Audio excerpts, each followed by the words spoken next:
9월까지도 계속 수시 준비를 많이 했었고 학종일나 2월부까지 챙기는 게 더 급했어서 그런 걸 챙기다 보니까 수능 공부를 할 시간이 한 달 반 정도밖에 없더라고요. 안녕하세요. 저는 홍익대학교 24학년도 미술대학 자율전공에 합격한 성인입니다.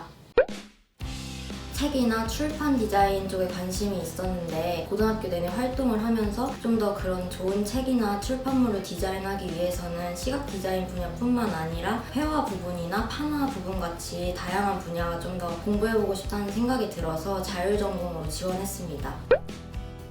수학을 제외하고 내신이 2.12였습니다. 학교 내신 같은 경우에는 아무래도 선생님이 출제를 하시는 거다 보니까 수업 시간에 가장 집중하는 게 중요했었고 선생님이 하는 말 같은 거를 최대한 많이 메모를 해서 다양한 기출문제 같은 것도 풀어보고 여러 번 그런 필기를 돌려보는 게 좀 과목마다 다 도움이 됐던 것 같습니다.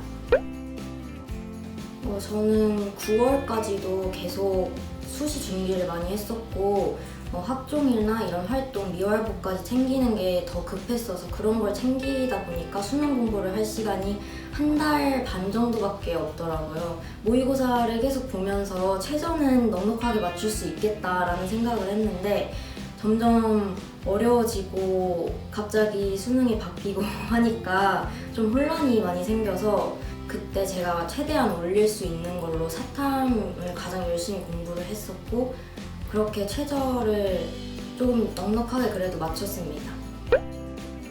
일반고를 다니다 보니까 과목마다 미술로 엮어봐도 아무래도 밋밋해 보이고 조금 평이한 생기부가 된다는 생각이 들어서 학원쌤들한테도 어떤 활동이 제 방향성에 맞고 좀 더 좋은 활동인지 여쭤보면서 직접 여기저기 뛰어다니면서 어떻게든 하나라도 더 넣어보려고 노력을 많이 했습니다. 제가 관심 있는 분야의 작가님을 찾아뵈서 인터뷰를 하거나 일반적인 학교에서 하기 힘든 실크 스크린 같은 활동을 직접 찾아가서 하는 거나 전시회를 보고 와서 무언가 브로셔 같은 걸 만들어서 학교에 전시를 하는 다양하고 좀 새로운 활동을 해보려고 노력을 했습니다.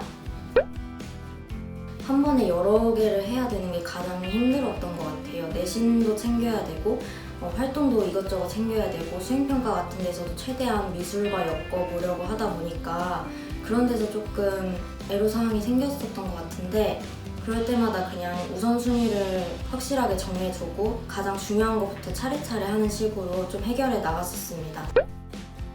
종합 의견란이 없어지고 활동이 늘어나서 총 12개를 적게 되어 있었습니다. 저는 교과 6개랑 비교과 6개를 선택을 해서 작성을 했었는데 미술활동 보고서를 작성하면서 가장 중요하게 생각했던 점은 이 활동을 통해서 제가 어떤 생각을 했었고 어떤 거를 표현을 하고 싶은지 무엇을 배웠는지를 가장 중점적으로 적어 나갔던 것 같습니다. 그게 좀 저에 대해서 잘 표현할 수 있어서 자기평가 그 종합 의견란이 없어졌어도 저라는 사람에 대해서 좀 더 보여줄 수 있었던 것 같습니다. 미술활동 보고서를 쓰다 보면은 점점 계속 자기 거를 보게 되다 보니까 내가 이게 괜찮은 건가? 나라는 사람에 대해서 알 수 있나? 라는 생각이 많이 들었고 다시 읽어볼수록 뭔가 이게 내 생각이 잘 드러나는 활동인가? 너무 그냥 단순한 내용 설명만 돼 있지 않나? 이런 생각이 많이 들어서 저는 정말 많이 수정을 하고 여러 선생님들께 보여드리면서 조언을 얻었었습니다. 슬럼프보다는 그냥 저는 매 순간이 좀 힘들었던 것 같아서 정말 좀 포기하고 싶고 도망가고 싶은 순간도 많이 있었는데 그럴 때마다 지금 도망가는 거는 아무것도 아니게 돼버리니까 좀 더 버티고 내가 할 수 있는 데까지 최선을 다해보자 라는 생각으로 계속 했었던 것 같습니다. 저희 고사장에서는 15명이 있었고 거기서 이미 가번호가 정해져 있더라고요. 그래서 5번째로 들어가서 앞부분이어서 괜찮았던 것 같고 준비를 하는 동안에는 아무것도 볼 수가 없는 상태여서 그냥 저에 대해서 좀 돌아보고 어떤 질문이 나왔을 때 어떻게 설명을 해볼까 하는 걸 좀 생각을 했었던 것 같습니다. 그리고 이번에 면접 문제풀이 시간이 줄어서 22분 동안 문제를 풀고 드로잉까지 한 다음에 들어갔을 때 바로 자기소개나 이런 거 없이 그냥 문제부터 물어보셔서 조금 당황했었습니다. 저는 꼬리 질문을 굉장히 많이 받았습니다. 문제풀이를 했을 때도 제가 설명한 부분에서 이건 또 왜 그렇게 생각해요? 라는 부분을 굉장히 많이 받았었고, 드로잉 부분에서도 제 그림 하나하나를 이건 왜 그렇게 했고 이건 왜 그렇게 했고를 다 물어보셨어갖고 그게 굉장히 좀 힘들었고, 교수님이 제 지원 동기를 들으시고 결국에는 시각디자인과 가겠네 라고 말하셨던 게 좀 가장 기억에 남습니다. 면접은 수능이 끝나고 바로 시작을 했습니다. 그래서 2주 정도 준비를 했었고 2주 동안 면접을 정말 많이 준비를 해서 그래도 2주를 준비한 것 치고는 괜찮았지 않았나 생각을 했습니다.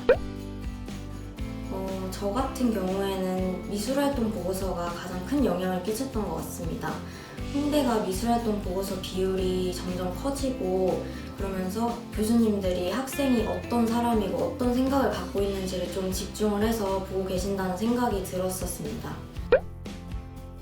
창조의 아침 같은 경우에서 선생님들이 굉장히 좋은 조언을 많이 주셔서 도움을 받았습니다. 제가 다양한 것들을 준비를 하다 보니까 좀 일정이 꼬이거나 아니면 너무 바빴던 경우에도 선생님 최대한 배려해 주시고 활동 같은 거에 대해서 질문을 할 때도 굉장히 열심히 적극적으로 찾아주셔서 저를 드러낼 수 있는 좋은 활동을 많이 할 수 있었던 것 같습니다.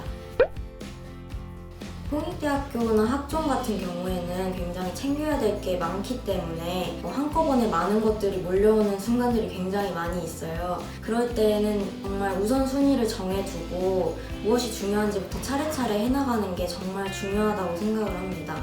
우선 내신이나 학종 같은 것과 수능이나 면접까지 챙겨야 될 게 정말 많은데 거기서 다른 뒤쪽의 것을 먼저 걱정하기보다는 당장 내 앞에 닥친 거를 우선 차례차례 잘 해결해 나가는 게 가장 중요하다고 생각을 합니다. 창조의 아침 화이팅!